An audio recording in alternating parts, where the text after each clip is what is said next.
Hello everybody, I am Jmulls of Jmulls Gaming, and Final Fantasy XIV Dawntrail is, from my experience, one of the most polarizing experiences in all of Final Fantasy XIV. An over-reliance on a new character with Walkthroughs paired together with lackluster motivations and pacing led to a divisive experience that felt like a tale of two halves. I personally quite enjoyed the Alexandria portion of the story, but it was far from perfect, and while I agree it is kind of dumb to expect a story, especially a new one at that, to live up to the heights of Shadowbringers and Endwalker, I also thought it was pretty bad form to try and normalize the idea that a new story had to start agonizingly slow, meandering, and just couldn't be an engaging experience all of its own. You cut to 7.1, and we are now entering what is, in my view, one of the most important make-it-or-break-it parts of the game. After 7.0, what's the direction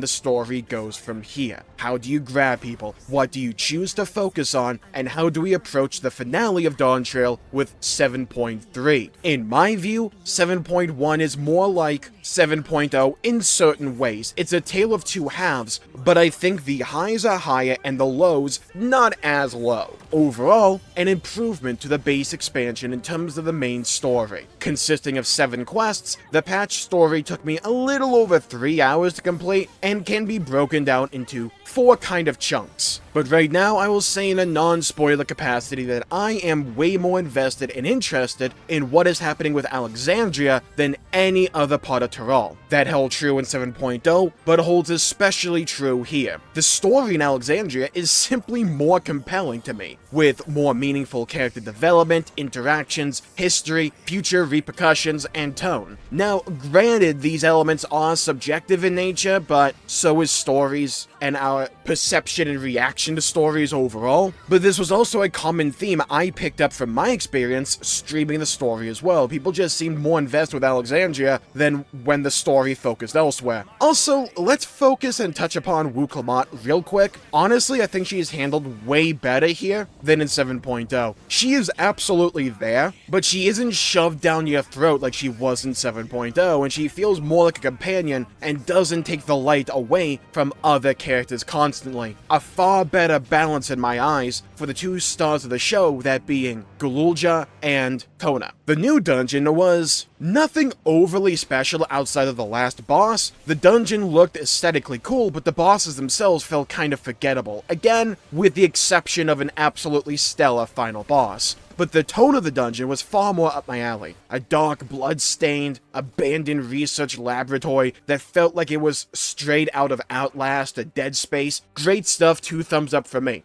And the visual smorgasbord that was the final third of the dungeon was truly inspired. As revealed in the trailer, yeah, the story does have a focus on Kona for a bit, someone distinctly lacking in the final half of 7.0, but he gets some good development here and they flesh out his backstory. But again, they choose to do it with menial tasks that I simply don't care to do, culminating with a solo instance that was just boring to me, with bland fights and a boss fight that presented few mechanics and was mostly just a time gap for Kona to RP a bit. Ordinarily, I wouldn't really pick apart these solo instances that much, but they were one of the big highlights to me in 7.0, with the fights against Gululja and Bakuljaja, or whatever their names were, being really fun and surprisingly in-depth, while this one just felt lacking and middling in comparison, especially since it lasted as long as it did. The finale of the patch, however, is where this patch truly shines through, offering numerous plot twists that tantalized my theory-crafting brain and got me to the proverbial edge of my seat, hungry for what comes next, till I realized I had to wait 4 dang months for 7.2. This to me is where and when Final Fantasy XIV is at its best. Character-focused storytelling with engaging plot devices threading itself throughout the narratives that make you question everything that happens while being grounded in a true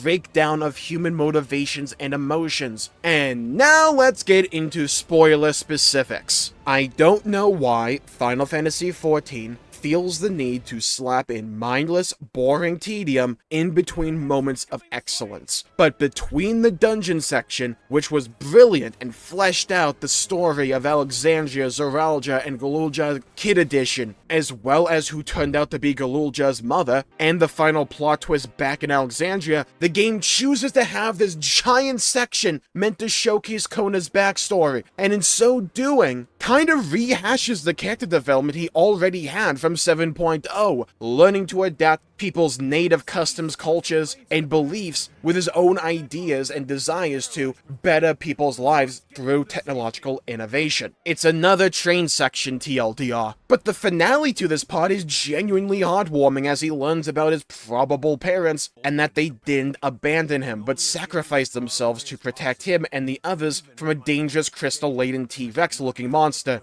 It's a nice story, don't get me wrong, and Kona's English VA does a stellar job here translating and conveying the emotional impact of this scene. What's my problem with it? Buddy, do we need to have an entire quest yapping about cows, brushing their hair, talking about how the people use their dung, and then culminating in an over 20-minute long solo instance with the most brain-dead mechanics in human existence? This is like a 3-hour patch for the main story, and it's such a large chunk dedicated to this. It's boring, it's tedious, and it takes me out of the entire experience. And I personally think it says far more for how good the finale of this patch was, that it got me back engaged with the plot so thoroughly. It's funnily enough an extension of the age-old problem Final Fantasy XIV has, where they give you moments of brilliance and then grind the pace to an absolute halt, but you do get some halfway decent emotional payoff by the end of it, and I think this was acutely shown back in Endwalker, where you would have giant sections where the pace grounded to an utter halt right after a really good part, namely with the Loperates. That happened twice there. Though thankfully, those guys had cute privilege, so I kind of forgave them for that. Look, it's hard to be mad at a Loperate, okay? But the stuff with Galulja's mother was pretty dang good, especially running around that abandoned research facility. And good God, the final part of the dungeon again was pure spectacle. I didn't even care that my group died like 2 to 3 times. That final boss felt more like a raid boss than a dungeon boss. It was great. But to me, where 7.1 really shined was its ending. I'm all in for the Sphene-off that we're bound to get in the future. We have someone using the form of Sphene, which low-key feels strangely similar to Elidibus using Oddbit's form in the Shadowbringers patches, really hoping we aren't just rehashing that. But then we also have who I imagine is the real Sphene coming back in the meanwhile at the very end of the MSQ, dealing with Alexandria's trauma response to Sphene's death, and now having to tackle the grim specter of death hovering behind every corner. That is the grim existentialism that I love with Final Fantasy XIV. This is the stuff I care about, that hooks me so deeply, not brushing yaks and talking about how some NPCs live that I won't care about the moment the quest ends. That stuff feels side questy. This feels main questy. The foreshadowing with the black regulators, now called Neo regulators, was cool, and I'm glad we didn't have to wait 2 patches for that to pay off. I think 7.1 accomplished what it really needed to do for me, and that was re-engage me with the story going into the future, because I don't think Dawntrail did a sufficient job at that. My final thoughts on Dawntrail pretty much were summarized with the following sentence. I had never been more disappointed in a narrative in Final Fantasy XIV, but also at the end of it filled with the most optimism going into the future than I did with Dawntrail. And I think that optimism is slowly being paid off here. While it did have its slow sections,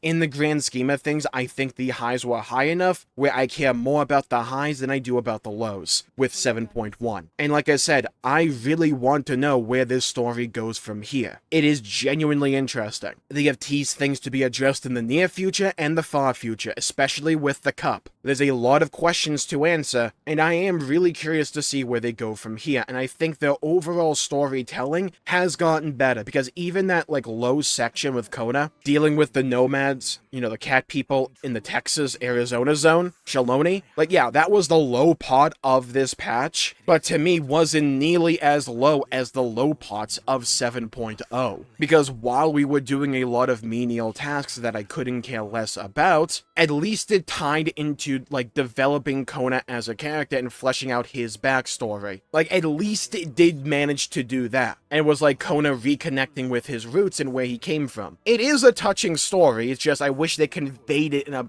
more engaging way. And let's, like, flesh out the whole Wuklabat thing, because she was easily the most controversial element to 7.0. I don't think she's a good character for me. I'm not a fan of her. She just felt like insert slop shonen protagonist here. But when it came to 7.1, she never really got in the way of good storytelling for me. She never made any scene worse by her inclusion, which I couldn't say for 7.0. And in fact, I think she had a couple good scenes here, like her hugging Gululja at the very end. That's a very tender moment. And I think they struck a good balance with her as a character with 7.1 that they didn't manage to strike ever with 7.0. I wouldn't call her a good or great character yet, but I think moving a character from someone who's actively taking me out of my emotional investment in this story to someone who I don't mind is there, I think that is a big improvement. She never felt like she took the spotlight away from key characters, especially Kona and Gululja, which this is really their patch, but more so she added to them, and I think that is a great role for her as a character. And there's another thing I want to address here, and that's the pacing. I think the pacing is far better, and like you can feel that this is building up to 7.3, because the pacing feels faster than the Endwalker patches. I think having the 0.3 patch be the finale to the expansion story, and then we move into prologue for the next expansion with 0.4 and 0.5, I think that's a far more healthy pacing for the patch cadence of Final Fantasy XIV than having 0.1 to 0.55 be its own, like, separate narrative, like it was with Endwalker. You had to do it for Endwalker because 0.0, 6.0 mainly, was the finale of the Heidelin Zodiac arc, but I think now that we're back on this pacing, it feels far better. And, like, I was expecting 7.1 to be far slower than it ended up being. Never in a million years did I expect them to actually address who exactly is Gululja's mother in 0.1. I thought that would be a payoff down the line. No, they just, like, addressed it here. The pacing feels faster on the whole, and I think the story and the patch is better off for it. I think they did a great job sowing seeds for the future for the story, for making me engage and want to see what happens next. And I think if that was the purpose, that was the goal of 7.1, then it succeeded in spades. And with that, I'll call the video there for the day. Thank you all for tuning in. My pleasure for making the video. If you enjoyed it, please leave a like and subscribe. It really helps the channel out and helps support future content, and I greatly appreciate it. Stay safe, have a great day. Leave a comment down below with how you thought and what you felt in regards to 7.1. Did you think it was better than 7.0? Did you think it was worse? Or did you think it was more of the same? I'd love to hear your thoughts, hear your opinions, and hear your perspectives. Stay safe, have a great day, and I'll see you all next time. Bye-bye, everybody. Until we meet again!